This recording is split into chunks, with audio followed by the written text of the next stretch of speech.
អូខេអញ្ចឹងយើងមើលឃើញ on block នៅពេលដែលវាអត់ទាន់បាន break អញ្ចឹងបើវាអត់ទាន់ break ទេកន្លែងហ្នឹងយើងត្រូវមើលវាជាអីត្រូវមើលវាជា OB អញ្ចឹងបើវាអត់ទាន់បាន break យើងមើលវាជា OB ចុះបើសិនជាផ្សារហ្នឹងបានចុះ break បណ្ដាញតម្លៃ on block ហ្នឹងហើយយើងមើលវាទៅជាអីមើលវាក្នុងកំពុង break វិញ OB នេះ bullish អញ្ចឹងបើសិនជាពេលដែលផ្សារចុះបណ្ដាញតម្លៃ OB ហ្នឹងហើយអញ្ចឹងយើងត្រូវមើលវាមួយຂະនេះជាអីជា BK ជា breaker អញ្ចឹង breaker វាបង្កើតការចេញ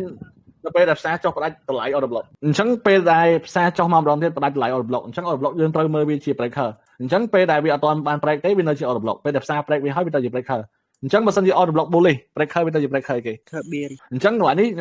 ញុំដាក់ color វាជា bearish ប៉ុន្តែបើជាក់ស្ដែងយើងមើលទៅយើងឃើញតែ OB ទេកន្លែងហ្នឹងអត់មាន load ពីពាក្យ breaker ឲ្យនៅក្នុង zone ហ្នឹងទេប៉ុន្តែវាមាន breaker ចង្អុលពីលើកន្លែងនេះចង្អុលពីលើ candle ដែល break វាហ្នឹងថាកន្លែងហ្នឹងជាអីគេជា breaker ទៅអត់ប៉ុន្តែអានេះវានៅតែជា order block ទេនៅក្នុង indicator ប៉ុន្តែយើងត្រូវយកឲ្យដាច់ក្រៅពី indicator ថាបើសិនជា OB កាលណាផ្សារអត់ទាន់ break វានៅជា OB ពេលដែលផ្សារចុះ break បដាច់តម្លៃ OB ហើយកន្លែងហ្នឹងវាទៅជា breaker អញ្ចឹងបើ OB នេះ bullish ពេលវាទៅជា breaker